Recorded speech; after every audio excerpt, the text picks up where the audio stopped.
All right, model building fans, this is the model that I'm going to build next. This is one I've been waiting for a long time, and it's finally out. And I do believe this is 1/25th scale, the Black Beauty from the Green Hornet TV series from the 1960s. I'm a bit of a fan of the Green Hornet.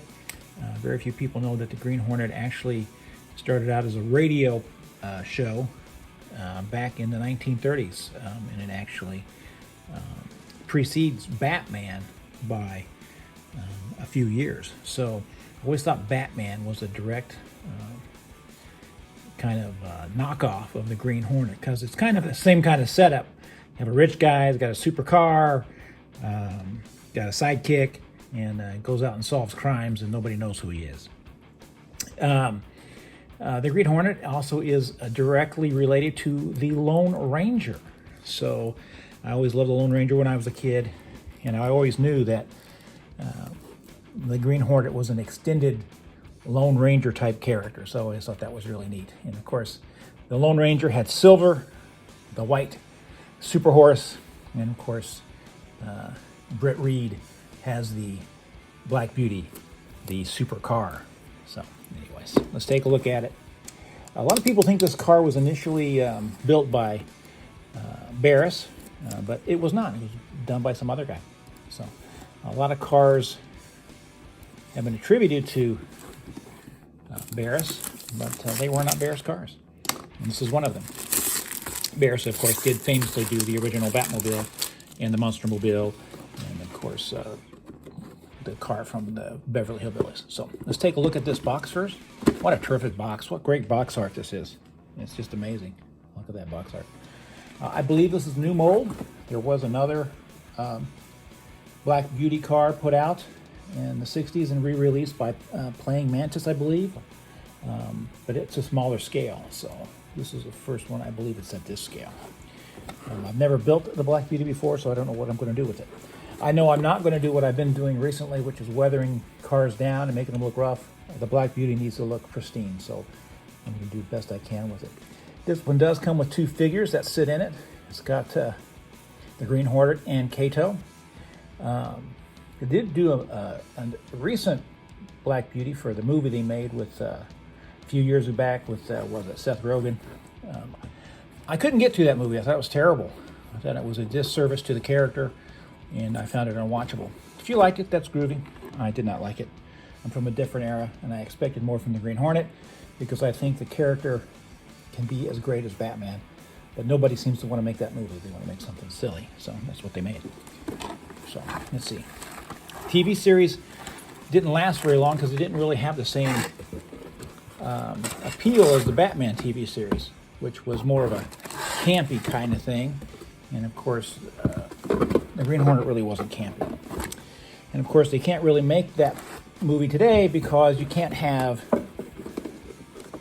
the Green Hornet being superior to Kato. It just doesn't work. It's just that dynamic in the world doesn't work anymore. Same thing with Tonto. It's easy to fix. You just make the movie or the story like Starsky and Hutch. They're just two guys out fighting crime. There's no superior character. Kato is just as important as the Green Hornet. So make it like Starsky and Hutch. You got something going on there. First thing I notice is that this kit does not have the motor. Looks like it's all fused together. That's disappointing because I would always like to see what's under the hood. So I prefer model kits especially cars if they come with the motor, so you can take the hood off and look at the motor.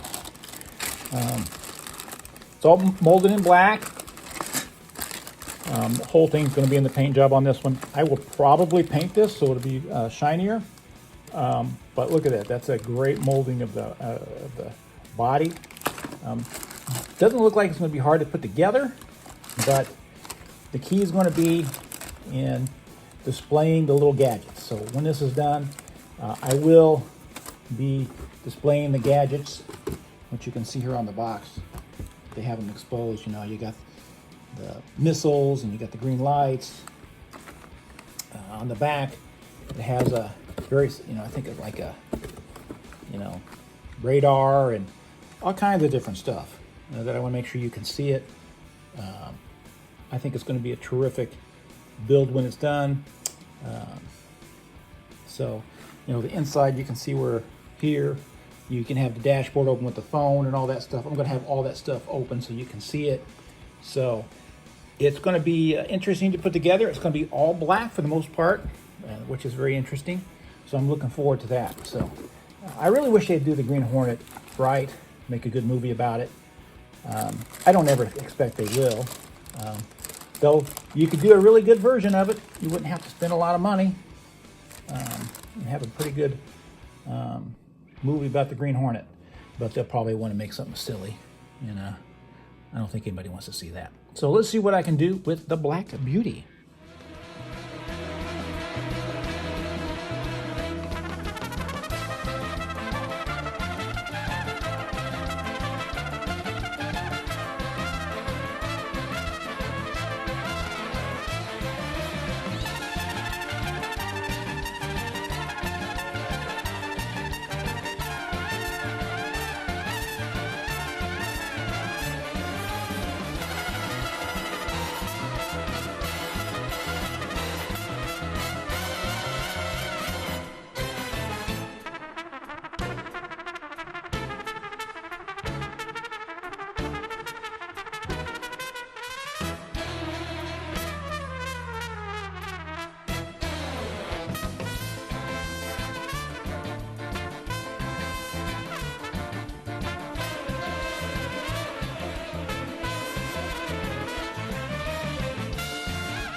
All right, model building fans, here it is finished.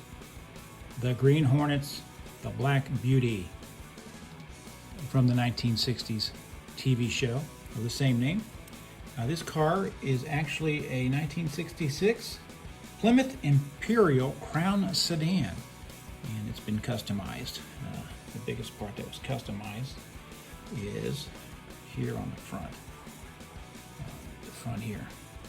The front end here is where they kind of extended some things out and made it look kind of cool and interesting with rockets and gas guns and cool headlights that twist out to these green headlights, which allow the driver to see in the dark. And with this little thing here, if you see it, this little visor comes down it, that lets Kato see in the dark, according to the TV show. It was built by a guy named Dean Jeffries. I know George Barris takes credit for it in some publications, but he actually did not build this car. A guy named Dean Jeffries did. Of course, George Barris is an amazing car fabricator, if you will. He did do the Monstermobile, the Dragula, and the Batmobile from the 1960s TV series, but he just did not build this car. So I think a lot of people think that he did, but he actually did not. So there you go. If the first thing you'll notice that I took some liberties with the paint job. If you can see here on the box, that is black. But I found out that the original color of the car was actually a black green pearl, and it was very dark green, and I wanted to go with green because I think that if it's the Green Hornet, he needs a green car. So I love this color of green, and so I went with that to make mine different. And that's the beautiful thing about building models. You don't have to obey any rules. I don't have to make my Black Beauty actually black. It's still the Black Beauty, but it's my take on the Black Beauty. I was very happy with the way that it came out. The paint job is not as even as I wish it would. It had some lumpy spots on it, but I don't airbrush, so I just use the testers, you know, spray paint that you get at the hobby shop, and that's what I used. So you guys out there that do the airbrushing, you'll be able to do something really, really good with it. I think I did a pretty good job with the front end. You can see there. Looks pretty good. There's the gas gun out. I did it with all the weaponry and all that stuff exposed because I thought it would look best that way. So You can see inside there, you can see Kato, and you can see the Green Hornet there in the back, so that came out kind of interesting. It had a vinyl top, so I made the vinyl top green, so it's two-tone green. I think if there was a Green Hornet, he'd have a pretty smooth, cool ride. And, you know, people would see it, they know he was the Green Hornet. So the back end came out very well as well. I did it with the missiles exposed, with the compartments open so you can see it, and there's a gas gun on the back that I also left out. And the cool thing about it is it has a drone, and this is really high technology for the 1960s. Someone thought about this, and now, you know, they actually have this, and police cars actually now do have drones. Now, I don't think they're dispensed as cool as this, where something opens on the trunk and it flies out, but the police do have drones now, and they do use them very effectively. So that's a technology that they talked about. There's the back end there, looks great. Overall, very happy with this kit. This is a terrific kit. Any problem I had with the kit really wasn't with the kit, it was probably with me. If I had to do some things over again, I know how I can do things better. Since I spray painted the body all together, I would have went ahead and fused these to the body and then painted it. I actually painted them separate and then put them on, and that made it a little bit more difficult. It'd been much easier to do if I had done that before I painted it. Actually put it on there. And the same thing with the front end. The bottom came out okay, the undercarriage. Like I said, this does not come with the motor, so that's always a, you know, it's easier to kind of do a model like this, but I kind of like putting the motor together and haven't seen what's under the hood.